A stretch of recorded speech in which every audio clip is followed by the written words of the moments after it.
Кыргызстанда 8-июлга карата коронавирус жуктурган дагы 345 жаңы учур катталды. Бул тууралуу Саламаттык сактоо башкармалыгынын башчысы Айнур Ахматова өкмөт үйүндө өткөн маалымат жыйында билдирди. Анын айтымында өлкө боюнча жалпы ооругандардын саны 8486 кишиге жетти. 2020 жылдын 8-июлуна карата республика боюнча тастыкталган COVID-19 инфекциясынын жаңы 345 учуру катталды.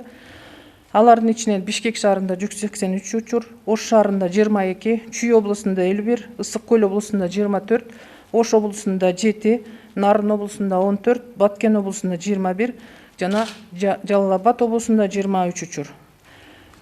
Жаңы катталган 345 жаңы учурлардын ичинен сырттан келген учурлар катталган жок, бардыгы өлкө аймагында катталды. Жаңы катталгандардын арасынан 62 медицина кызматкерлери, ал эми 8-июлга карата дагы 67 адам коронавирус оорусунан дарылангандан кийин айыгып ооруканадан чыгарылды. Ахматованын маалыматына алайык, өткөн сутка ичинде пневмониядан 44 адам каза болсо, ал эми 13 бейтап COVID-19 инфекциясынан көз жумган. Бир сутка ичинде коронавирус инфекциясынан 13 бейтап каза болду.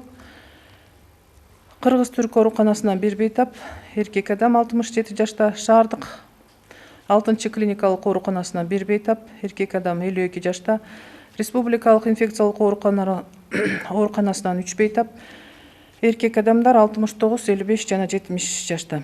Ош шаардык ооруканасынан 1 бейтап, эркек адам 52 жашта, Жалал Абад облусунун ооруканасынан 1 бейтап, эркек адам 53 жашта, Ат башы аймактык ооруканасынан 2 бейтап, эркек адам 64 жашта, аял адам 55 жашта. Жайыл аймактык ооруканасынан 3 бейтап, эркек адам 63 жашта, 2 аял 59 жана 70 жашта. Москва аймактык ооруканасынан 1 бейтап, аял адам 46 жашта. Ахматованын айтымында стационарларда 592 адам дарыланып жатат. Алардын арасында 89 бейтап навалуу оор, 17 адам жандандыруу бөлүмүндө болсо, 345 бейтап навалуу орточо оор. Ал эми 158 адамдын абалы канааттандырарлык. Ошондой эле оорусу симптому жок өтүп жаткан 4799 адам үй карантинде. Бүгүнкүгө карата ооруканадан 2983 адам чыгарылды.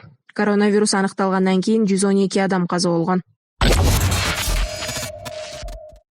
8-июль күнү Минск-Бишкек багытындагы чартердик катта менен 182 кыргызстандык учуп келди. Алардын арасында Беларусь, Украина, Австрия, Венгрия, Британия, Германия, Литва, Латвия, Словакия, Сербия, Италия, Испания, Румыния, Нидерланд, Польша, Франция, Швейцария өлкөлөрүнөн келген кыргызстандыктар бар. Жүргүнчүлөрдүн тизмеси Кыргызстандын Беларустагы жана Украинадагы элчиликтери тарабынан Европа өлкөлөрүндөгү элчиликтердин жана консулдуктардын кайрылуусуна жараша түзүлгөн. Ошондой эле бүгүн Ошко Орусиянын Новосибирск шаарынан Кыргызстандын жарандары кайтып келди. Новосибирск Ош багыты боюнча чартердик каттам менен 173 жаран учуп келди.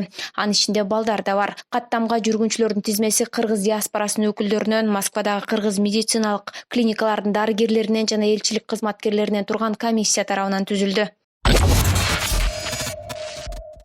Бүгүн Бишкек шаарына чартердик каттам аркылуу өкмөт сатып алган 200 дана мобилдик кычкылтек концентратор алынып келинди. Бул тууралуу өкмөттүн маалымат кызматы кабарлады. Алгач 5-июлда биринчи партия менен 500 дана кычкылтек концентратор алынган. Ал эми калган 800 дана кычкылтек концентратору жакынкы арада өлкөгө жеткирилмекчи. Кычкылтек концентраторлору ыкчам тартипте коронавирустан жабыркаган жана өпкөсү кагынган жарандар дарыланып жаткан республиканын медициналык мекемелерине таркатылып берилери айтылды.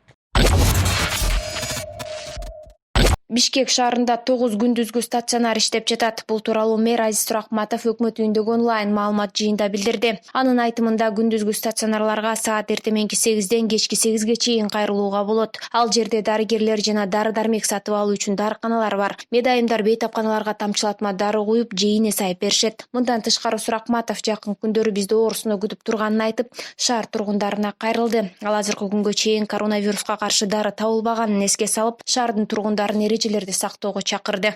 Урматтуу шаардыктар, азыркы учурга чейин COVID-19 баардык өлкөлөр үчүн табышмак бойдон калууда.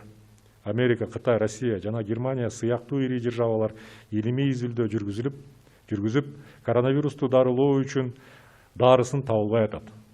Тилекке каршы Америкада, Европада жана башка өнүккөн өлкөлөрдө адамдар доорудан каза таап жатышат.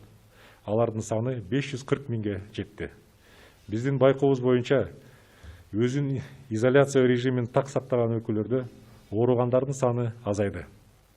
Биз чыдамдуу, кайраттуу жана эрктүү болушубуз керек. бекитилген эрежелерди жана чектөөлөрдү сактоо абзел. Ушинтип гана бул ооруну жеңип, жакын адамдарыбыздын өмүрүн сактай алабыз. Бишкектеги Дордой Плаза соода борбору өлкөдөгү эпидемиологиялык абалдын начарлашына байланыштуу 8-июлдан 19-июлга чейин убактылуу ишин токтотот. Бул тууралуу аталган борбордун администрациясы 7-июлда билдирди. Маалымат калайык, бул күндөрү соода борбордогу Фрунзе гипермаркети, дарыкана жана Демир банктын бөлүмү гана иштейт. Ушул эле күнү Башкаладагы Азия Молл, Технопарк соода борборлору, Риом автоунаа базары коронавируска байланышкан эпидемиологиялык кырдаал оңолгонго чейин карантинге жабыла тургандыктарын билдиришти. Акыркы күндөрү өлкөдө тажилдеди жуктургандардын саны өстү. Вируска жана пневмонияга чалдыгып каза болгондор кескин көбөйдү. Учурда ооруканада медициналык жардам ала албагандар көп кайрылып жатышат. Бийлик жарандарды үйдөн чыкпоого чакырууда.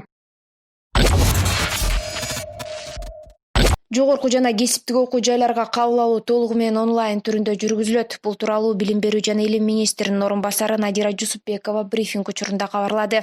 2020-21 окуу жылында Кыргыз Республикасынын жогорку окуу жайларына жана кесиптик орто окуу жайларына абитуриенттерди кабыл алуу толугу менен онлайн форматында жүргүзүлөт. Ал үчүн атайын абитуриент онлайн автоматташтырылган маалыматтык системасы Билим берүү жана илим министрлиги тарабынан иштелип чыкты.